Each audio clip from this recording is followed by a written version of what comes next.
26절부터 31절 가출이 한 목소리 있습니다.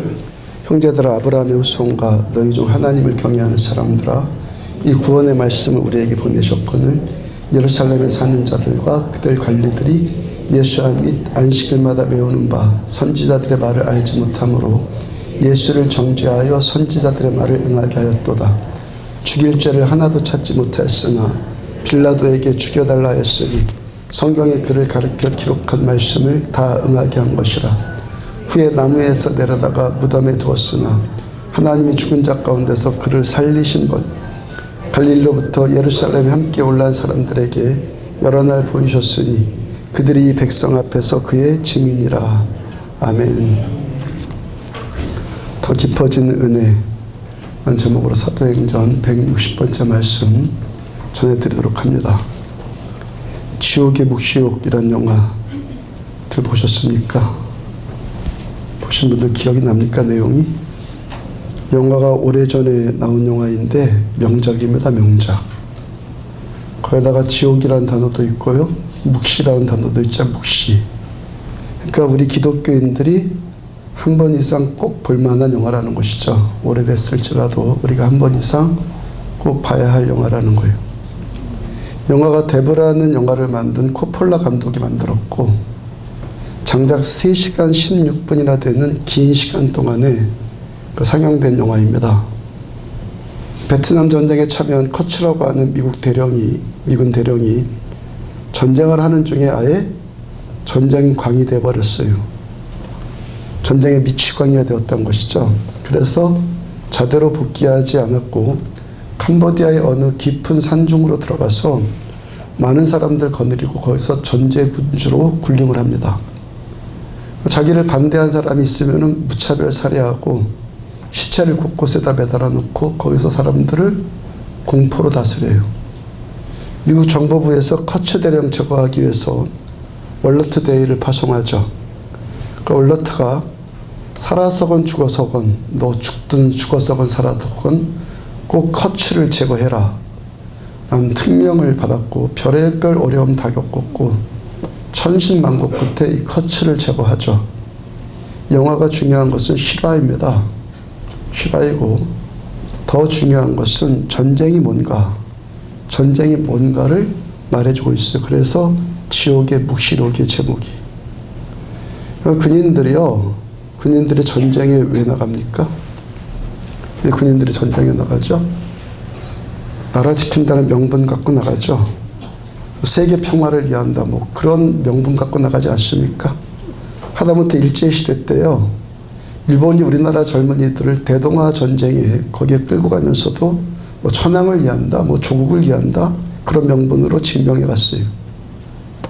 그 나라를 위한다, 진리를 위한다, 정의를 위한다, 뭐 사랑하는 가족을 위한다, 다 그럴듯한 명분 갖고 전쟁에 나가요. 근데 실제로 전쟁에 나가서 이 전쟁에 맞닥뜨리고 나면은 사람이 어떻게 된다는 거예요? 사람이 어떻게 된다는 거예요? 명분이고 뭐 나라고 평화고 뭐고 다 사라져 버리고 오직 살기 위해서 싸우더라는 거예요. 내가 살려면은 저를 죽여야 되니까 싸울 수밖에 없고 그를 죽일 수밖에 없어요. 내가 살려니까. 거기서 한 단계 더 나가니까 어떻게 된다는 겁니까? 살인을 즐겨요. 피맛을 즐기게 되고 피맛 즐기면서 결국에 전쟁의 미치광이가 된다는 것이죠. 처음에는 명분으로 전쟁에 나갔어요. 지금 이걸 누굴 말하는 겁니까? 사람을 말하는 거예요. 사람을. 처음에는 명분으로 전쟁에 나갔다가 그 다음에 살기 위해서 총 쏘다가 나중에는 총을 난사하면서 적들이 쓰러지는 것을, 죽는 것을 즐기더라는 거예요. 사람이. 그 영화의 한 장면에서 바그너의 음악 틀어놓고요, 기관총을 막 난사를 하죠. 그 미군 헬리콥터가 나와요. 바그너 틀어놓고 기관총 난사하는. 고막이 찢어지라고 볼륨 올려놓고 인간 사냥을 즐기는 겁니다. 사냥을 즐기는 거예요. 이게 뭐라는 겁니까? 전쟁이고 이게 뭐라는 거예요? 악의, 죄에 타락한 인간의 모습이라는 거예요. 처음에는요, 누구든지 명분이 있어요. 공의가 있고 선한 동기가 있어요. 처음엔 다 그래요. 근데 악과 부딪혀 보니까, 악과 싸우다 보니까 아까 싸우니까 자기 또한 여전히 똑같이 악해지더라는 거예요. 그 마침내는 뭐 싸우게 된 뭐 동기고 목적이고 그런 거 다 상실해버리고 왜 싸우는지 그것도 모르게 되고 그저 싸우기 위해서 싸워요. 또 악한 자를 이기려고 하니까 악한 자보다 더 악해져야 되거든요. 악한 자를 이기려면, 악을 이기려면 악보다 더 악해져야 되거든요. 흔히 나쁜 놈 버릇 고쳐주겠다고 하다가 더 나빠진다고 말하잖아요. 차라타 피타쿠라스도 분노가 뭐냐? 어리석음이나 경솔함에서 시작되어지고 분노는 경솔함에서 시작되어지고 후회로 끝내기 십상이다. 분노는 경솔로 시작했다가 후회로 끝나는 것이 분노라는 거예요. 미움이고 분노고. 그러니까 아무리 선한 목적 갖고 시작을 했을지라도 그로 인해서 나 역시 또 악해졌다면은 아무것도 승리한 것이 없이 결국에 모두 다 뭐라는 겁니까? 다 패배자라는 것이죠. 사도행전 본문 28절을 보면은 죽일 죄를 하나도 찾지 못하였으나 빌라도에게 죽여달라 하였으니 죽이려고 했다가 죽일 죄 못 찾았고 또 포기하지 않고 빌라도에게 또 죽여달라고 하고. 지난주 수요 예배 때요, 제가 우리 교회 여기까지 목회하면서 많은 장애물들을 만났었고 또 그 고비들을 여기까지 지금껏 넘어왔었다고 잠깐 말씀을 전해드렸어요. 돌이켜보면은요, 제가 2, 3년에 한 번씩은 큰 고비를 하나씩 넘겨온 것 같은데 그 고비들이 뭐냐면은 저에게 있어서 하나님의 시험지더라는 거예요.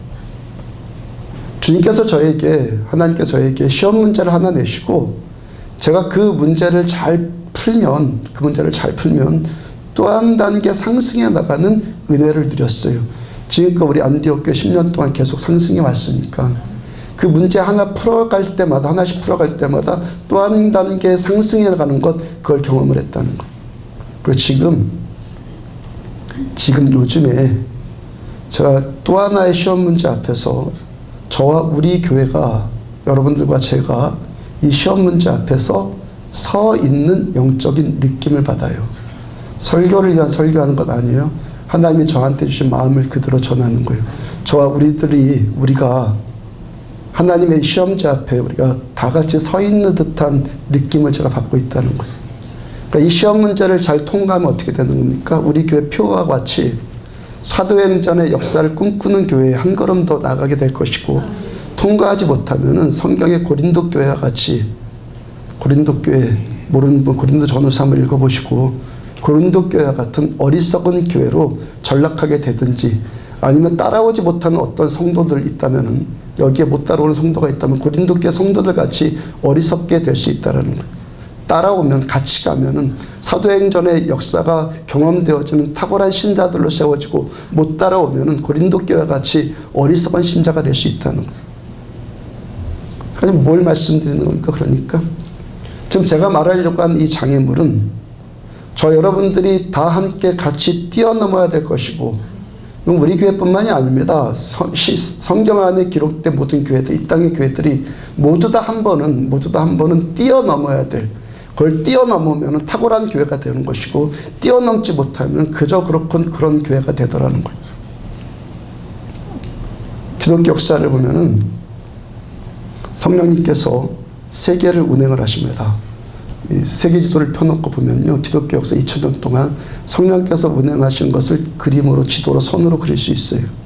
처음에는 사도행전 2장에서 예루살렘의 마가다락방에서 120명의 성도들에게 성령께서 임하셨죠. 그래서 예루살렘에 성령 폭발이 일어났어요. 부흥이 일어났습니다. 그 다음에 성령께서 어디로 가십니까? 사마리아 땅으로 가세요. 그 다음에 또 어디로 가십니까? 시리아의 안디옥 교회로 가십니다. 시리아로 가요. 거기서 소아시아 지방으로 또 가십니다. 거기서 또 유럽으로 또 가세요. 거기서 북아메리카로 가시고, 거기서 아시아로 오셨고, 1900년도 초반에 한국의 평양 땅에 임하시고, 그래서 한국 전역에, 남한 전역에 6.25 전쟁을 통해서 전역에 부흥이 임했죠. 그 다음에 한국에서 또 어디로 넘어갑니까? 중국으로 넘어가고, 중국에서 이제 또 어디로 넘어갑니까? 아프리카 땅으로 넘어가고 있어요. 이 원리 잘 깨달으셔야 돼요. 역사의 거예요. 우리 개인의 삶도 이와 똑같은 역사가 나타나진다는 거죠. 이렇게 성령께서 운행하시는 역사를 제가 보면서 새벽에 묵상하다 이게 보여진 거예요. 새벽에 기도하면서 묵상하다가 한 가지 제가 안타까움이 느껴졌어요. 성령께서 이 지역에서 다른 지역으로 가실 때 먼저 번 있던 그 지역에 은혜가 임했던 그 지역에서 은혜가 약화되든지 은혜가 소멸되든지 하더라는 거예요. 가령 한국에서 중국으로 넘어갈 때 지금 중국에서 일어나고 있는 폭발적인 부흥이 여전히 이 땅에서도 일어났으면 좋겠는데 그랬으면 좋겠는데 한국에서는 점점 약화되거나 소멸되면서 중국으로 넘어가더라는 거예요. 이 모습이 기독교 역사의 대부분의 모습이었다는 거예요. 왜 여러분들 이러한 일이 나타나겠습니까? 하나님이 이러고 싶으셔서 이러시겠습니까? 왜 그러시겠어요? 처음 마음이 변질되었기 때문에 그러겠죠. 처음 은혜가 임했을 때 그 마음이 점점 변질되니까 성령님이 점점 거기를 떠나시는 거예요. 처음 마음이 변질되니까. 가만히 보니까 성령의 이러한 운행하심이 우리 교회, 개교회 안에서도 그대로 역사하시더라는 거예요. 최소한 우리 교회 안에서요. 교회 오면 여러분들 대부분이 착실하게 3개월만 예배 드리면은 그래 예배 은혜 한번 받아보겠다고 그런 마음으로 3개월만 결석하지 않고 이 예배 드리면은 그 사람 반드시 은혜 받아요. 성령 체험하고요. 뜨겁게 예수 믿고자 하죠. 근데 그 모습이 계속 탁월해졌으면 좋겠는데 제가 느끼는 안타까움이 뭐라는 겁니까? 점점 식더라는 거예요.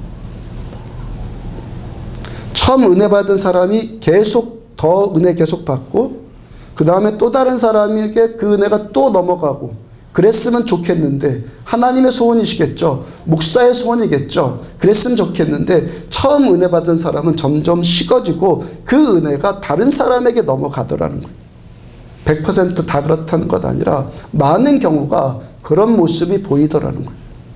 왜 그렇다고요? 여러분 제가 계속 말씀 전해드리는 것이 은혜는 누가 주시죠? 은혜는 하나님이 주시는 거예요. 목사가 설교 잘한다고 은혜 받는 것 아니에요. 하나님이 여러분들한테 은혜 주셔야지 은혜 받는 거예요. 하나님의 은혜는요. 하나님은 100% 분별력 확실하신 분이거든요. 지혜에 완전하신 우리 하나님. 하나님의 은혜는 그러므로 은혜 받을 자에게 정확하게 찾아가시는 거예요. 목사가 은혜 주는 것도 아니고 어떤 사람이 은혜 주세요 한다고 해서 입으로 그런다고 해서 은혜 받는 것도 아니에요. 은혜의 주체는 사람이 아니에요. 은혜의 주체는 하나님이에요. 100% 하나님이에요. 하나님의 것이에요. 은혜는 완전히 하나님의 것. 그러니까 어떤 사람이든지 하나님이 그 사람에게 은혜 주셔야지만 은혜를 받는 거예요. 뭐 별의별 핀 거 다 소용없어요. 내가 은혜 받을 만하면요. 하나님의 은혜는 정확하게 나를 찾아오시는 거예요. 은혜는 은혜 받을 자에게 그 어떤 환경 상황 불문하고요. 은혜 받을 자에게 정확하게 가세요. 하나님의 은혜. 이럴 때 세 부류의 신자가 있더라는 거예요. 첫 번째, 계속 은혜 받는 사람. 두 번째는 은혜 받는 척하는 사람 아니면 은혜 받고 있다고 착각하는 사람. 세 번째는 아예 떠나버리는 사람. 뭘 여러분들한테 제가 권면드리는 겁니까? 여러분들은 계속 은혜 받는 자들 되십시오. 계속 은혜 받는 자들 되라고요. 그리고 지금 우리가 이 교회 안에서 관계 맺는 이 서로의 관계, 인간관계, 하나님과 나와의 관계가 열렸잖아요. 그 다음에는 인간관계가 열려야 되는데 우리가 맺는 이 인간관계는 하나님의 이 은혜, 하나님 주시는 이 은혜가 계속 그 사람에게 임하는가 아니면 중단되는가 하는 리트머스 시험지가 되는 거예요. 우리가 맺는 관계, 이 관계는 하나님의 은혜가 그 사람에게 계속 부어질까? 하나님이 판단하시는 거예요. 시험하시는 거예요. 내가 너한테 계속 은혜를 줄까? 아니면 그칠까? 하는 리트머스 시험지가 우리들의 관계라는 거예요. 우리가 그러니까 이 시험, 제가 말하는 시험이 지금 이거거든요. 이 시험을 잘 통과하면은 지금 우리 교회가 어떻게 되겠다는 거예요? 지금보다 더 탁월한 또 한 단계의 하늘 문이 열리게 되겠죠. 사도행전의 역사를 꿈꾸는 교회 더 가까이 가겠죠. 제가 3년 전에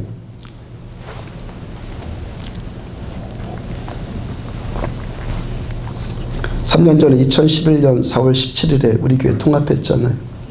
통합되고 나서 하나님께 가장 먼저 구한 영적인 기도 제목이 있어요. 영적인 기도 제목. 하나님, 이 성전 안에 성령님 임재해 주세요. 교회도요, 어떤 교회를 가보면요, 아무 예배 드리지 않더라도 여기서 아무것도 안 해도요, 그냥 그 성전 안에 들어가면요, 따뜻함이 느껴지고 평강이 느껴지는 교회가 있어요. 근데 그런 기도를 한 거죠. 하나님, 이 성전에 임재하셔서 이 메마름과 이 건조함 대신에 주께로부터 임하는 하늘의 평강과 하늘의 만져주심이 이 안에서 느껴지게 하여 주옵소서라고 기도했단 말이에요. 최근에 서울에서 이사 왔다는 어떤 성도님이 있는데, 이분이 우리 교회 새벽 예배에 나오면서 하는 말이, 우리 교회에 오면은 뭔가 하여튼 기도가 되는 영적인 분위기가 느껴져서 하여튼 뭐 새벽에 기도하러는 온다는 거예요. 그게 좋아서. 뭐 잘하고 있는 건지 못하는 건지 모르겠는데 그 분위기 때문에 온다는 거예요. 이런 이야기가 우리 교회 개척 초창기 때부터 영적으로부터 민감한 분들로부터 종종 들었던 말인데, 우리 교회가 통합하면서 처음 여기에 왔을 때 제가 여러분들과 함께 기도하자고 했던 것이 그것이었잖아요. 주님께서 이 기도 제목에 분명히 응답해 주셨어요. 어떤 분은 뭐 느껴지거나 못 느껴지거나 주님은 하여튼 이 기도 제목에 분명히 응답해 주셨고, 우리는 여기서 성령의 임재를 느끼고 특히 예배 가운데, 이 예배 가운데 더 탁월한 기름 부심을 우리들은 경험하고 있는 거예요. 최근에 저에게 또 갈망이 생겼는데, 또 기도 제목이 생겼는데, 그 이상의 임재예요. 그 이상의 임재, 지금 이상의 임재. 이사야서 6장에서 이사야가 환상으로 본 그 성전의 그 예배, 요한계시록 4장과 5장에서 천국의 커튼이 열리면서 사도 요한께서 봤던 그 천상의 예배, 모세가 십계명 받으러 시내산에 올라갔을 때 온 산에 구름이 가득했었던 그 히브리어로 쉐키나라고 하거든요. 그 쉐키나의 영광, 그 영광이 여기에 임하기를 원합니다라고 저는 기도하고 있어요. 제가요, 성경에 없는 것 구하는 것 아니거든요. 요한일서 1장 1절을 보면은 태초에 있는 생명의 말씀, 생명의 말씀이 누구시라고요? 예수님이라고 하셨죠.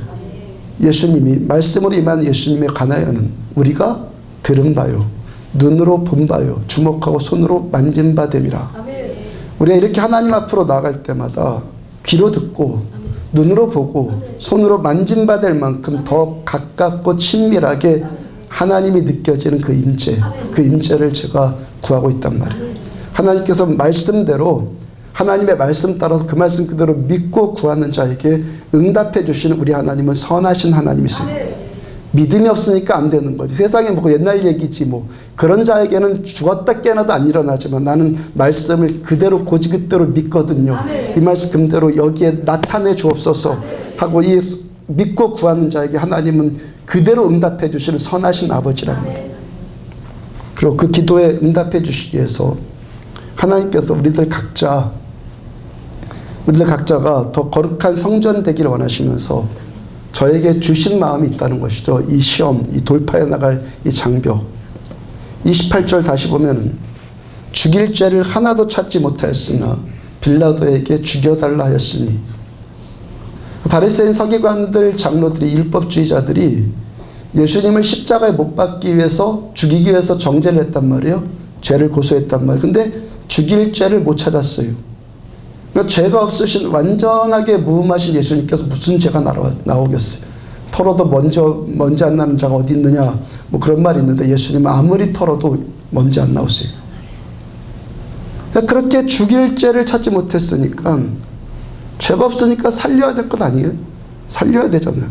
근데 이들 어떻게 합니까? 자기들이 못 죽이니까, 죽이려고 했다가 못 죽이니까 이번에는 그 당시 로마 정치 권력을 이용하고 백성들을 선동을 합니다. 그래서 예수를 죽여달라고 하고 결국에 죽여요. 이게 뭐라는 겁니까? 아까 서론에 말했던 전쟁으로 드러나는 인간의 그 죄에 의해 타락한 인간의 본성. 이게 죄이고 이게 인간이고 이게 악이라는 거예요. 한번 살인 욕구가 생기면은 끝까지 죽이고야 마는 것이 타락한 인간의 본성이라는 거예요. 당시 종교 지도자들이 진리 자체이신 예수님 때문에, 예수님 진리 자체이신 예수님 때문에 그 종교 지도자들이 자기들의 종교적인 입지에 두려움을 느껴요. 지금껏 누려왔던 자신들의 그 기득권, 자기들의 위치, 자기들의 자리, 거기에 뭐라는 겁니까? 위협을 느낀다는, 위협을 느껴요. 백성들의 지지와 백성들의 초점이 다 예수님께로 향하니까 이들이 뭐예요? 그 시기 질투심, 그 경쟁심을 극복하지를 못하고 결국에 예수님을 신성 모독죄와 로마 황제에 대한 반역죄를 적용시켜서 죄인으로 그렇게 몰아서 십자가에 못 박아 죽여요. 여러분, 이 시기 질투, 우리 시기 질투란 말 쉽게 쓰잖아요. 이거 별것 아닌 것 같아도 예수님을 십자가에 못 박은 것이 시기 질투예요. 성경에서 살인에 관한 이야기를 보면요, 대부분의 그 뿌리가 인간 안에 이 시기 질투심의 그 악한 성품을 마귀가 조종해서 벌어져요.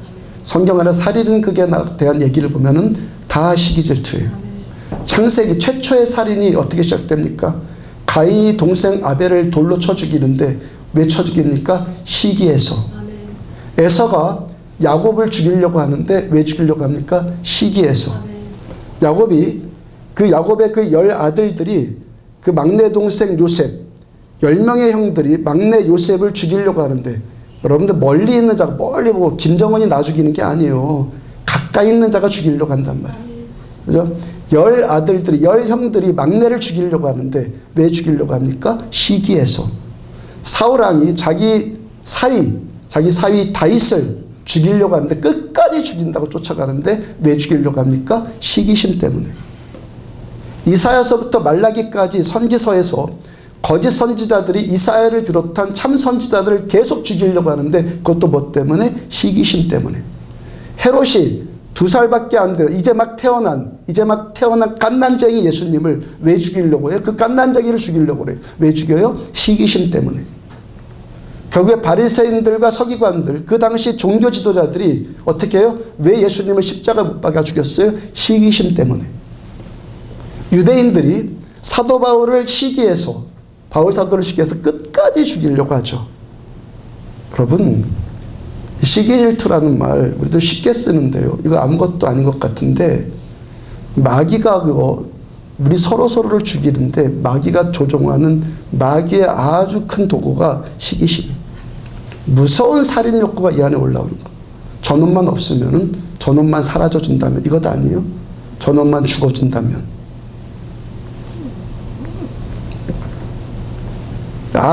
악의 종류에는 여러 가지가 있어요. 뭐 때려 죽이는 악, 총 쏴서 죽이는 악, 뭐 여러 가지 악이 있죠. 그 중에 한 가지로 심미적인 악이 있어요. 심미적인 악. 사람은요, 우리는 행복을 추구하는 존재죠. 헌법에도 보장되어 있잖아요. 행복을 보장받을 권리. 이 행복을 진선미, 진이 뭐죠? 진실, 선함, 아름다움. 이 진선미적인 좋은 일에서 이 행복을 찾아야지 그 사람이 정상적이고 건강한 사람이에요. 진실된 것을 보면 행복해지고, 착한 것을 보면서 행복해지고, 아름다운 것을 보면서 참 아름답다, 이쁘다 하면서 행복해지고. 이게 뭐예요? 이게 정상적인 인간이라는 것이죠. 건강한 인간. 근데 타락한 인간의 본성이 나오면요, 타락한 인간의 본성이 붙들면 그 행복감이 변질을 해요. 행복이 타락을 하는 거예요. 전쟁광이 되어서요, 닥치는 대로 죽이면서 쾌락을 느끼는 것이 인간의 본능이 안에 있다고 그랬어요. 근데 우리가 일반적으로 뭐 그렇게까지 할 수 없는 문제 아니에요. 우리도 뭐 누구를 총질하고 뭐 칼질하고 뭐 그래서 누구를 죽이지 않잖아요. 근데 어떻게 죽인다는 겁니까? 인간 안에 이 올라온 이 살인 욕구는 누군가를 죽이고 싶은 마음이 생기는데 그게 뭐예요? 심미적으로 죽인다는 거, 심미적. 남 잘 되는 것 보면은, 그래서 좋은 일이잖아요. 선한 일이잖아요. 그걸 기뻐하는 것이 뭐라고? 건강함이라고 그랬죠. 근데 남 잘 되는 걸 보면 기뻐하는 것이 아니라 남 안 되는 걸 보고 좋아해요. 남 안 되는 걸 보고 좋아한다고요. 잘 걷는 사람 보고 박수 쳐주는 것이 아니라 넘어지는 사람을 보면서 폭소를 터뜨리죠. 잘한 것을 잘했다고 하고 아름다운 것을 아름답다고 해야 되는데, 이 진선미를 기뻐해야 되는데 오히려 그런 것들을 묘한 웃음거리로 만들어버리는 거예요. 남 잘되었다는 그런 이야기 하고 다니는 것이 아니라 남 못됐다는 이야기가 너무 재밌으니까 그런 이야기를 일삼아서 퍼뜨리고 다녀요. 이게 뭐라는 겁니까? 심미적인 악이라는 거예요. 그렇게 살인 욕구를 그렇게 풀어간다는 거예요. 그러면 이 심미적인 악이나 총질하는 악이나 본성은 똑같다는 것을 깨달으십시오. 둘을 뭐 이런 식으로 해갖고 안 되는 사람 박수 쳐서 죽이는 것, 그렇게 죽이는 거나 총질해서 죽이는 거나 똑같다는 거예요. 하나님 보시기엔 똑같아요. 그 살인 욕구의 본질은 같고, 그 살인 욕구의 본질, 많은 경우 뿌리가 뭐라는 거예요? 우리 안에 다스려지지 않는 시기 질투심이라는 거예요. 마태복음 27장 1절과 2절을 보면은 새벽에 모든 대제사장과 백성의 장로들이 예수를 죽이려고 함께 의논하고 결박하여 끌고 가서 총독 빌라도에게 넘겨주니라. 대제사장과 백성의 장로들이 예수님 죽이려고 모의를 해요. 모의. 그죠? 모의. 예수님을 결박합니다. 끌고 갑니다. 빌라도에게 넘겨줘요. 여러분, 저의 기도 제목과 같이 이 성전 안에 이 쉐키나의 영광이 임하고, 그리고 먼저 하나님의 나라와 그 일을 구하는 것이 우리에게 있고 땅끝까지 복음이 증거되어지는 그 하나님의 일을 우리가 추구하면은 지금 예수님이 겪으신 일들, 이 일과 똑같은 일들을 겪는 자들이 여기서 일어나야 되는 것이 당연한 거예요. 이걸 안 하면은 예수님이 겪은 일 자체가 있을 수도 없어요. 그렇지만 내가 정말 여기 성전에서 쉐키나의 영광을 경험하고 싶고 먼저 하나님의 나라와 의를 구하는 그 간절함이 내 안에 있고 땅끝까지 복음이 증거되어지고 하는 그 열망이 있는 그 하나님의 일을 우리가 진정으로 추구하면 지금 예수님이 겪으신 일과 똑같은 일을 겪는 자들이 여기서 점점 일어나게 된다는 거예요. 왜요? 선과 악은 공존하니까.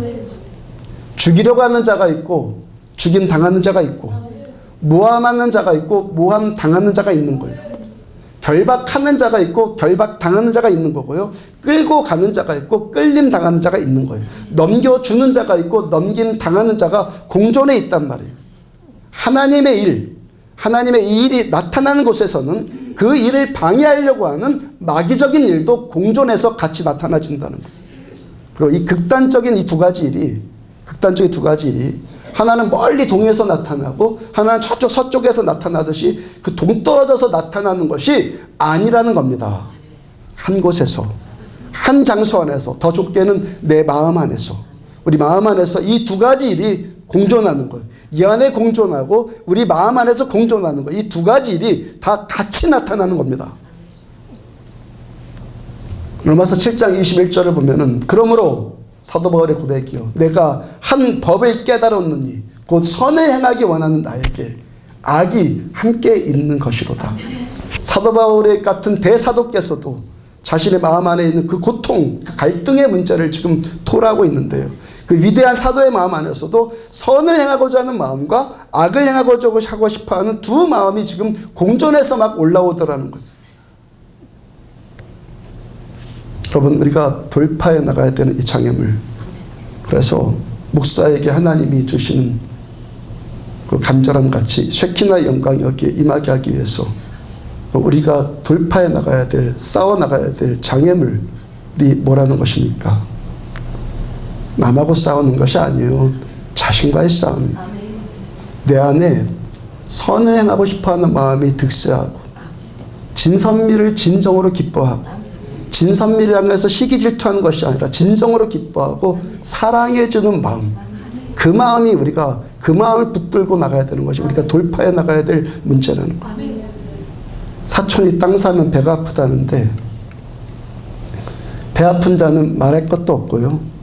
여러분들 말할 것도 없이 그냥 별볼일 없는 자이고 땅 사는 자보, 땅 사는 자 탁월하지 않습니까? 땅 사는 자보다 더 탁월한 자가 어떤 자인 줄 아십니까? 땅 산 자보다 더 탁월한 자, 그 땅 산 자를 보면서 진정으로 기뻐해 줄 수 있는 자. 아멘. 이게 우리가 돌파해 나가야 될 장애물이라는 거예요. 아멘. 우리가 누군가에게 선물 주고받을 때 있죠. 이럴 때 선물 주는 것도 귀하고 받는 것도 행복하죠. 근데 그보다 더 귀한 자가 있어요. 난 사정이 안 돼서 나는 베풀지 못하지만 저 사람이라도 저렇게 베풀고 저 베푸는 사람 때문에 누군가가 행복해지는 자가 있으니까 얼마나 감사한가. 아멘. 이 마음 갖는 자. 아멘. 이 마음 갖는 자가 베푸는 자보다 더 탁월한 자예요. 아멘. 사촌이 땅 사면 기뻐할 수 있는 자. 그렇게 남이 잘 되는 진선미를 보면서 진심으로 기뻐할 수 있는 자가 뭐예요? 하나님의 마음에 맞는 자. 아멘. 이 사람이 베푸는 자보다 더 귀한 마음 가진 자예요. 아멘. 모함하는 자와 모함 당하는 자가 함께 있고 죽이려는 자와 죽임 당하는 자가 공존합니다. 이럴 때요, 여러분들 죽이는 자가 축복일 것 같습니까? 죽임 당하는 자가 축복일 것 같습니까? 아까 찬양했잖아요.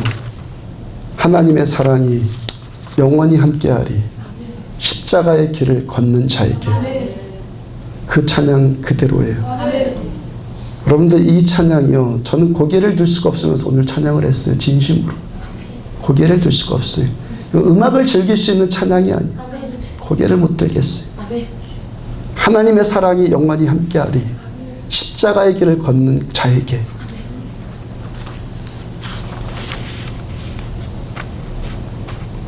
당장 죽이는 자가 이기는 것 같지만 결국 하나님께 손들어 주신 자는 죽임 당하는 자예요.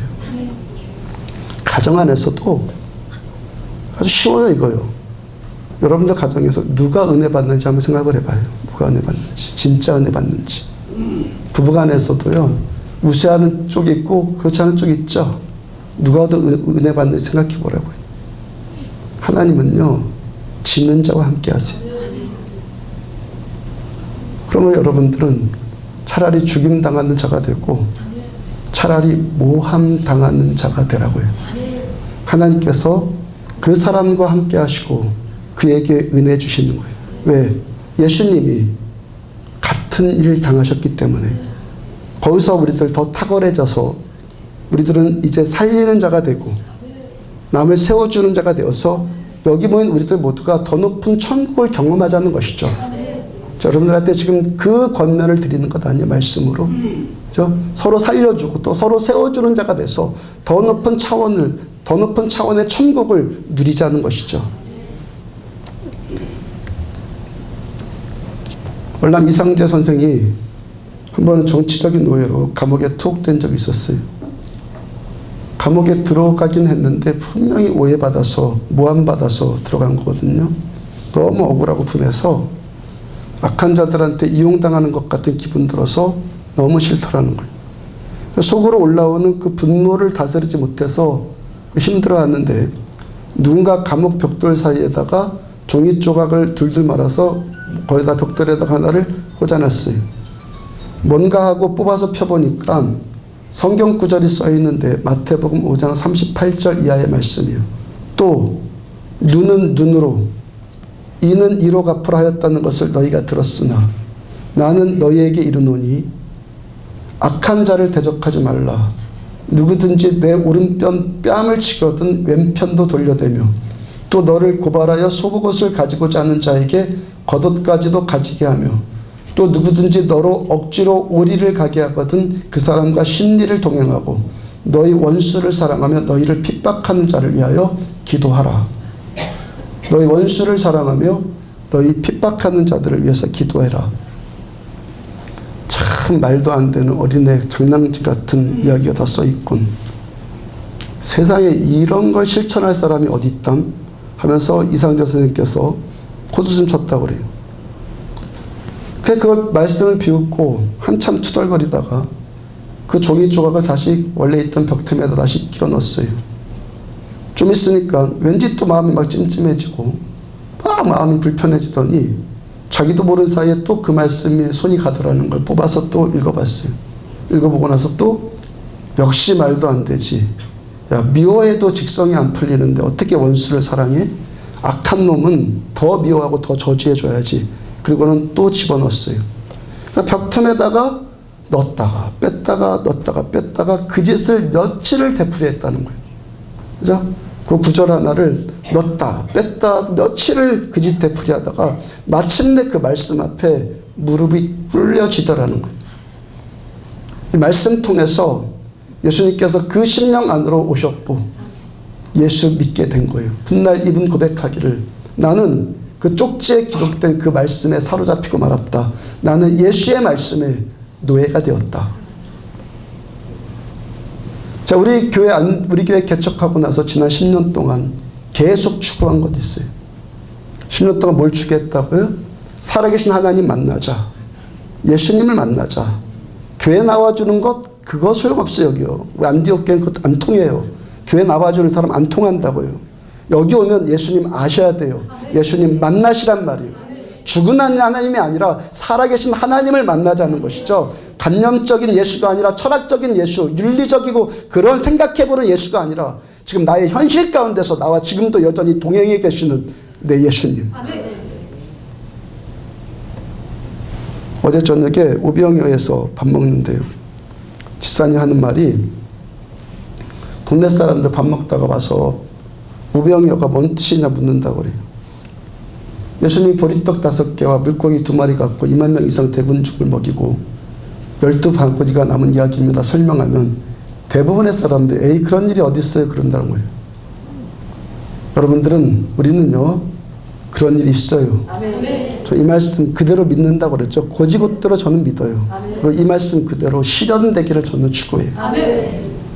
지난 10년 동안 우리 교회 개척하고 나서 제가 계속 이 일 추구했어요. 그리고 10년 이제 넘어서고 있는 이 시점에서 우리가 지금 또 다른 기로에 서 있다는 거예요. 살아계신 예수님 알고 예수님 만날 뿐만이 아니라 예수님이 살았던 삶을 이젠 우리가 추구해야 돼요. 예수님이 살았던 삶. 예수님이 가신 십자가의 길에 우리도 그 발 내딛자는 겁니다. 모세가 홍해에 그 발을 내딛으니까 홍해가 쫙 갈라졌어요. 우리가 예수님께서 가신 이 십자가의 길을 향해서 내 발 내디딜 때 한층 더 높은 차원의 천국이 열리리라고 저는 믿는 겁니다. 지는 길이 이기는 길이고 묶이는 길이 풀리는 길이고 죽는 길이 부활의 길이라는 거예요.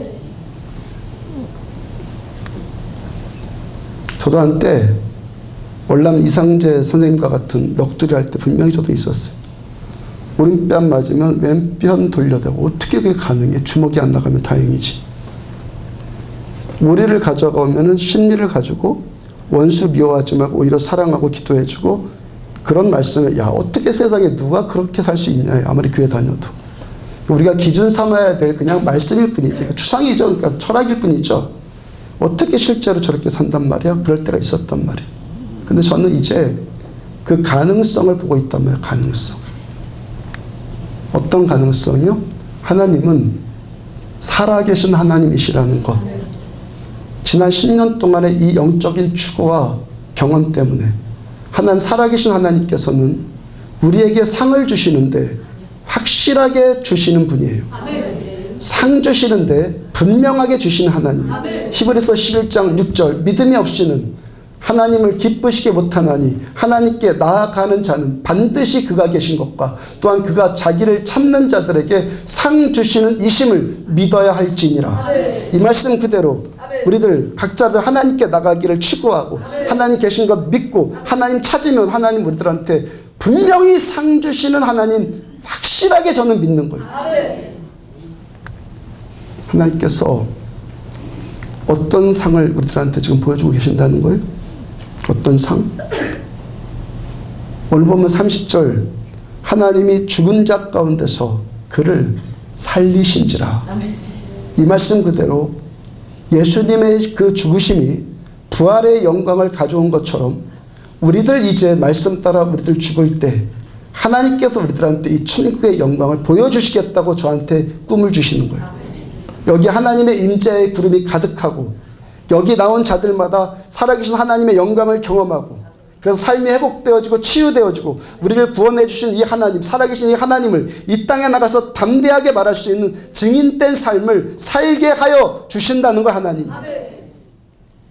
이때 내가 원한다고 해서 나 그거 받기를 원해요. 그런다고 해서 되는 건 아니라는 거예요. 돌파해야 될 장벽이 있다는 거예요. 돌파해야 될 장벽이에요. 하나님은 우리들의 믿음에 분명히 응답해 주시는 선하신 하나님.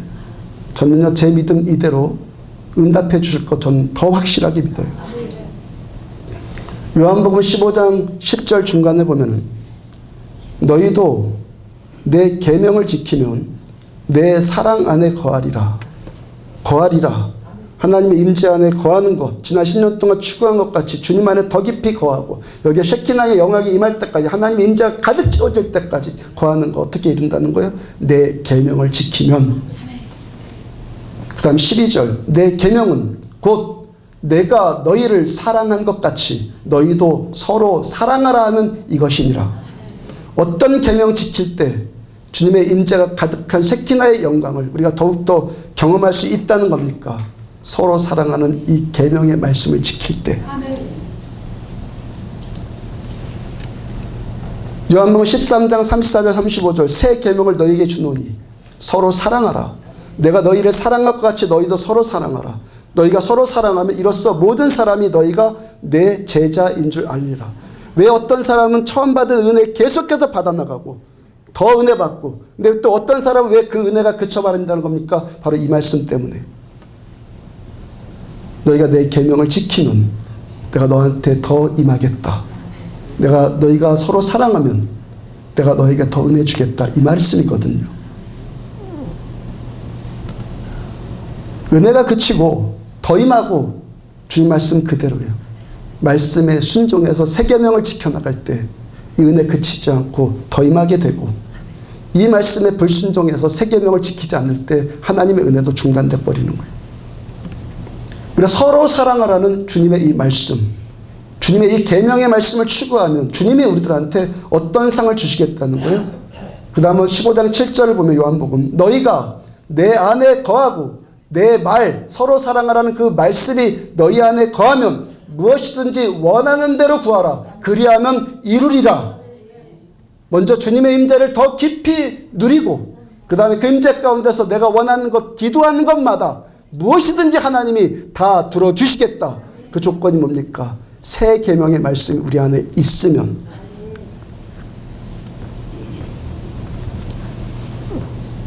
주님 사랑하라는 말씀 어떤 사랑이죠? 마태복음 5장 46절 47절 보면은 너희가 너희를 사랑하는 자를 사랑하면 무슨 상이 있으리요? 세리도 이같이 아니하느냐? 또 너희가 너희 형제에게만 무난하면 남보다 더하는 것이 무엇이냐? 이방인들도 이같이 아니하느냐? 로마서 12장 14절 너희를 박해하는 자를 축복하고 저주하지 말라. 17절 18절 아무에게도 악을 악으로 갚지 말고 모든 사람 앞에서 선한 일을 도모해라. 할 수 있거든 너희로서는 모든 사람과 더불어 화목하라. 그리고 원수까지도 사랑하고 나를 핍박하는 자를 위해서도 기도하고 사랑해 줄 수 있는 수준까지 나갈 때 어떤 영광이 체험되어진다는 것, 죽은 자까지 살아난 부활의 영광이 경험되어지는 신앙 된다는 거예요. 여기서 원수가 어떤 원수예요? 내가 어떤 자가 믿고 나요. 내가 어떤 자가 믿고 내가 어떤 자를 시기하고 질투하고 그래서 그 사람 미워요. 내가 미워해서 내 입장에서 내가 원수 삼은 원수를 말하는 거 전혀 아니에요. 그럼 완전히 말씀이 완전히 헷갈린 겁니다. 그 사람은. 내가 누군가 미워서 내가 원수 삼은 그 원수가 아니란 말이에요. 무슨 뜻인지 알죠 지금? 내 안에서 누가 뭐 보기만 해도 싫은 사람이 있어. 저 원수 내가 사랑해. 그게 아니란 말이에요. 그게 아니라 나를 그렇게 누군가 미워하고 이유도 없이 미워하고 나를 그렇게 누군가 나를 박해하고 나를 원수 삼는 자에게 당하는 사람의 입장에서 말하는 거예요. 왜 하나님께서 우리 보고 또 용서하라 말씀하시고 또 사랑하라고 요구하시는 겁니까? 속 터져 죽으라고요? 아니요. 부활의 영광까지 누리는 이 축복 주시기를 원하시는 하나님의 이 마음. 참된 하나님의 종을 보고 싶다. 하늘의 이 영광을 풀어놓을 수 있는 그 참된 내 종을 보고 싶다 해서 하나님 우리 보고 용서해라, 사랑해라 하시는 거예요. 거기다가 은혜 쏟아붓기 위해서. 로마서 12장 14절을 다시 보면은 너희를 박해하는 자를 축복해라. 축복하고 저주하지 말아라. 여기서 박해한다라는 말의 헬라어 단어는요, 디아콘타스예요. 디아콘타스인데 그 의미가 뭐냐면은 사냥개가 그 사냥감을 집요하게 추적한다는 거예요. 박해를 하는데 사냥개가 그 사냥감을 집요하게 추적하듯이 박해를 한다는 것이죠. 여러분들, 우리가 시기 질투라는 이 문제를 극복하지 못하고 여기에 붙들려갖고 누구를 박해하기를 시작하면은 그 박해가 한 번으로 끝나는 것이 아니라 사냥개가 사냥감을 추적하듯이 집요하게 괴롭힌다는 거예요. 다시 한번 여러분들 주의 은혜와 말씀으로 권면드리는 것이, 여러분들은 누군가를 연단시켜주는 이런 사냥개의 역할을 하지 말라는 거예요. 무는 자가 이기는 것이 아니라 물리는 자가 이기는 거예요. 죽이는 자가 이기는 것이 아니라 죽임 당하는 자가 이기는 겁니다. 예수님과 같이 십자가에서 죽임 당하시는 자가 결국에 부활의 영광을 누리게 되는 거예요. 왜? 이 모든 일들은 하나님이 주도하시는 일이니까. 하나님은 은혜 받을 자에게 정확하게 그 은혜가 찾아가시는 거예요. 하여튼 박해하는 자는 한 번 하고 마는 것 아니라 계속한다는 것이죠. 이 올무에 묶이지 말라는 거예요. 로마서 바로 그 직전 말씀 13절을 보면은 그 직전 말씀이요, 디아콘토스, 성도들의 쓸 것을 공급하며 손 대접하기를 힘쓰라. 재밌는 사실은요, 손 대접하기를 힘쓰라 할 때 그 단어도 디아콘타스예요. 재밌죠? 그래서 손 대접하는 것 같은 선한 일에 힘쓰는 것도 어떻게 하라는 거예요? 사냥개가 사냥감을 추적하듯이 결코 포기하지 말고 어떻게 집요하게 계속해라. 박해하는 자가 우리를 사냥개처럼 끝까지 집요하고 물고 늘어질 때 우리들은 선한 일에 열심하는, 선한 일에 힘쓰는 것도 사냥개가 먹잇감을 추적하듯이 결코 포기하지 않고 끝까지 하라는 거야. 끝까지. 사다 말면 지는 거예요. 낙심하면 지는 거고, 절망하고 좌절하고 그로 인해 포기하면 지는 거예요. 로마서 12장 21절 그 다음 절을 보면은 악에게 지지 말고 선으로 악을 이겨라. 그가 나한테 어떻게 대하든, 나는 그가 나를 어떻게 물려고 하든 나는 내 페이스 잃지 말고 끝까지 내가 갈 길 가라는 거예요. 우리는 그가 나를 좋아하든지 싫어하든지 거기에 상관하지 말고 그냥 내가 갈 길 가라는 거예요. 그가 나를 사냥개처럼 박해할지라도 나는 나대로 사냥개처럼 끝까지 선을 추구하면서 가는 거예요. 지금 누가 나에게 어떤 대우를 하든지 내가 거기에 그 대우에 반응하는 것이 아니라 나는 내 안에 임하고 있는 하나님의 이 은혜, 하나님의 말씀의 중심대로, 그대로 말씀의 중심대로 내 페이스를 유지하면서 가라는 거예요. 지는 것이 이기는 거고, 죽는 것이 사는 거고, 십자가 지는 것이 부활의 영광 누리는 거. 왜? 하나님이 그 자에게 반드시 은혜 부어주니까. 그러므로 이기는 자에게는 미움 없는 거고, 원수도 없는 거고, 남 탓도 안 하고, 환경 탓도 안 하고요, 좌절, 절망, 포기 그런 것 없이 이기는 자는 그 대신 긍휼이 있고 용서가 있고 사랑이 있고 진선미를 기뻐하는 마음이 있는 거예요. 누가 뭐라고 해도 자기 페이스 끝까지 유지하는 사람이 결국에 승자가 돼요. 예수님 십자가에서 못 박히실 시간이 오전 9시였어요. 그로부터 6시간 지난 후인 오후 3시에 주님 운명하셨어요. 보편적인 그 당시 십자가에 달린 죄수들에 비하면 아주 빨리 운명하신 거예요. 그 당시 보통 건장한 남자가 십자가에 달리면 어떤 경우에는 사흘도 갔다고 그래요. 죽지 않고 사흘도 거기 매달려 있는 거예요. 그러니까 예수님은 6시간 만에 돌아가셨으니까 얼마나 주님 허약 체질이셨어요. 하여튼 거기에 2, 3일 매달려 있으면요, 차라리 당장 죽는 게 낫지, 거기 달려있으면 죽음보다 더한 고통 겪는 것 아니겠어요? 그래서 그 당시 십자가에 매달린 사람들 보면요, 거기 매달려서 거기 매달려갖고요, 온갖 악에 박쳐갖고 온갖 저주와 욕을 퍼붓었다고 그래요. 거기 매달려갖고 지나가는 사람 보고 막 고통이 너무 심하니까 막 욕을 퍼붓는 거예요. 그러니까 로마 군인들도요, 거기서 십자가에 달려 욕을 해도요, 로마 황제 욕하는 것만 아니면 그냥 내버려뒀다고 그래요. 예수님 어떻게 하셨죠? 마태복음 12장 19절을 보면은 그는 다투지도 아니하며 들레지도 아니하리니 아무도 길에서 그 소리를 듣지 못하리라. 다투지도 않고 들레지도 아니하고 예수님의 평상시의 삶의 모습을 나타내는 말씀이죠. 예수님께서 그 평상시의 삶의 모습 그대로 살았던 모습 그대로 십자가에 달리셨을지라도 그 페이스를 우리 주님 잃지 않으셨어요. 죽음보다 더한 고통당하시면서 그 고통 가하는 사람들한테 반응하지 않으셨고 여전히 예수님은 예수님의 페이스를 유지하면서 가요. 예수님 죽이려고 모의하고 결박하고 끌고 가고 넘겨주고 침뱉고 모욕하고 조롱하고 손발에 대못을 치고 창으로 찌르는 자들 앞에서도 여전히 예수님은 자기 페이스를 잃지 않으세요. 그들은 사냥개처럼 집요하게 예수님을 추적했는데 핍박했지만 예수님 역시도 사냥개처럼 집요하게 주님께서 행하실 가야 할 그 길 그냥 여전히 가셨어요. 누가복음 23장 34절 보면은 이에 예수께서 이르시되 아버지 저들을 사하여 주옵소서 자기들이 하는 것을 알지 못함이니이다. 주님 십자가에 달리셔서 가장 먼저 하신 말씀이요. 아버지 저들을 용서해 주세요. 예수님은요 평상시의 삶에서도 용서하는 삶 사셨고 그 다음 십자가에 못 박는 원수들 앞에서도 여전히 용서하는 삶 사셨죠. 아멘.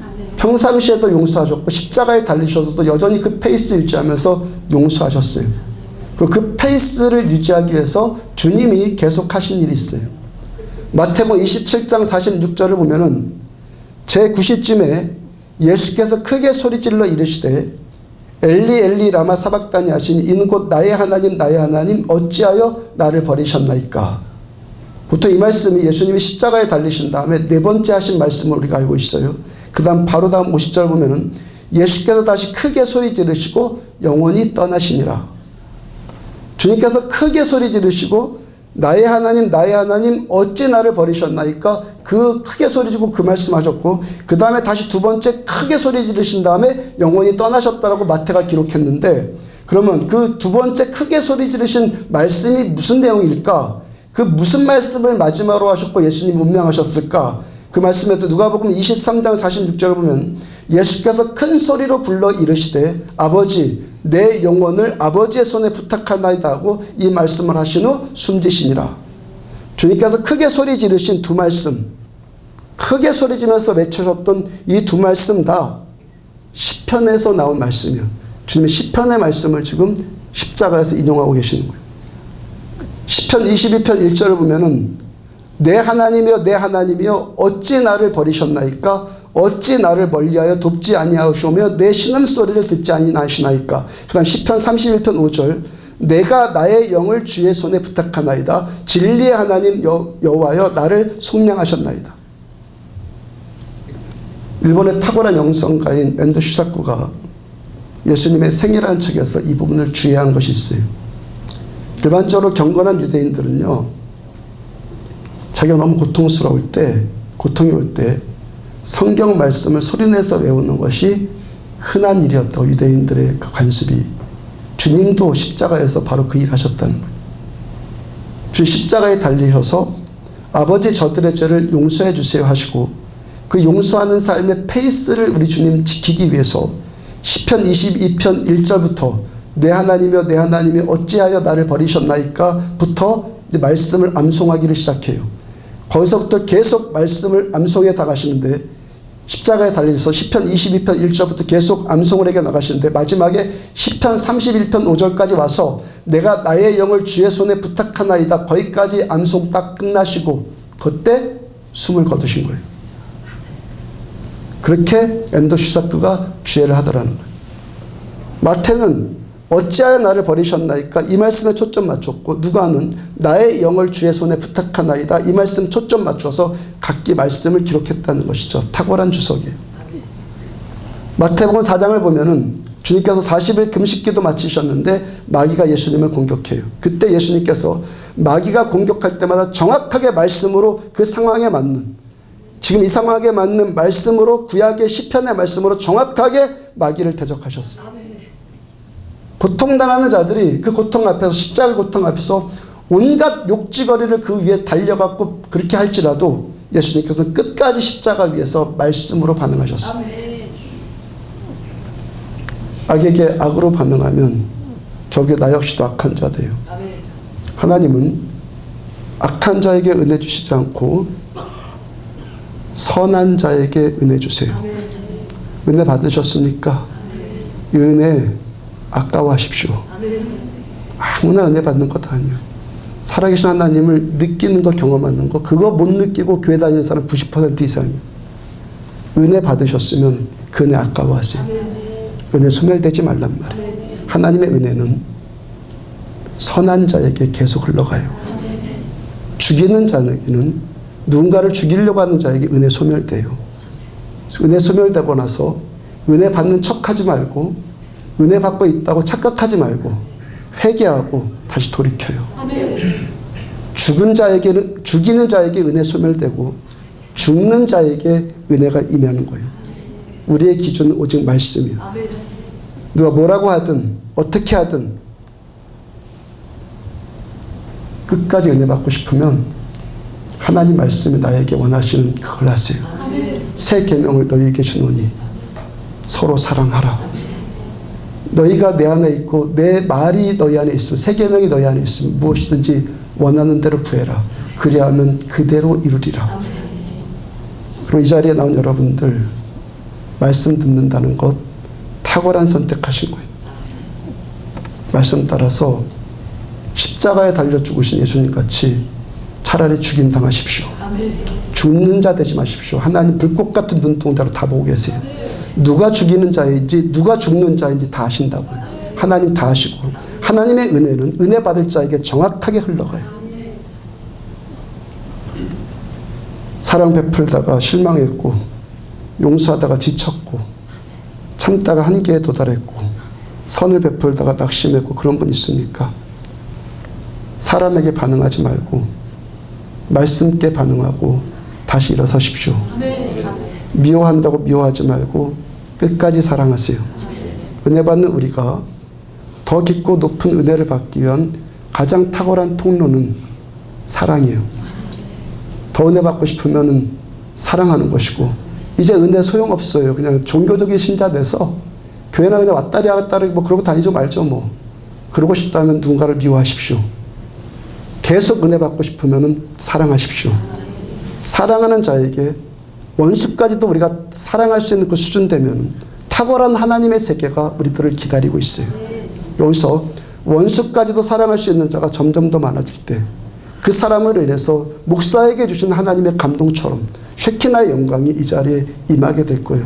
그런 자가 점점 많아질 때 그 자 보고 하나님이 오시는 거예요. 아멘? 다 보고 오시는 게 아니에요. 착각하지 말아요. 우리는요, 많은 경우가요, 누군가 한 사람 때문에 은혜를 얻어먹고 있는 자들이 수두룩해요. 그 한 자를 보고 하나님이 오시는 거예요. 그 한 자가 되란 말이에요. 한 자. 하나님의 그 은혜의 통로가 될 수 있는 그 자가 되란 말이에요. 그 한 자 때문에 와서, 나 때문에 하나님이 여기 임재하셔서 또 다른 사람들, 나를 통해서 이 영향력 흘러받고 나를 통해서 얻어먹고 그런 삶 사시란 말이에요. 아멘? 정확하게 우리들 자신에 대해서 분별하면서 신앙생활을 해야 돼요. 미움이 있습니까? 아, 은혜 그쳤구나 해도 똑같은 말이에요. 사랑이 있습니까? 아, 하나님의 은혜가 더 들어오겠구나, 똑같은 말이에요.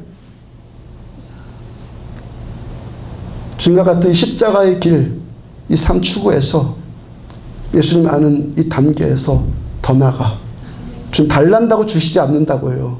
은혜 받을 자에게 정확하게 주님 찾아가세요. 이 단계에서 우리들 더 나아가서 더 높은 천국의 문을 여는 통로로 여러분들의 쓰임 받기를 주의 이름으로 축복합니다. 그래서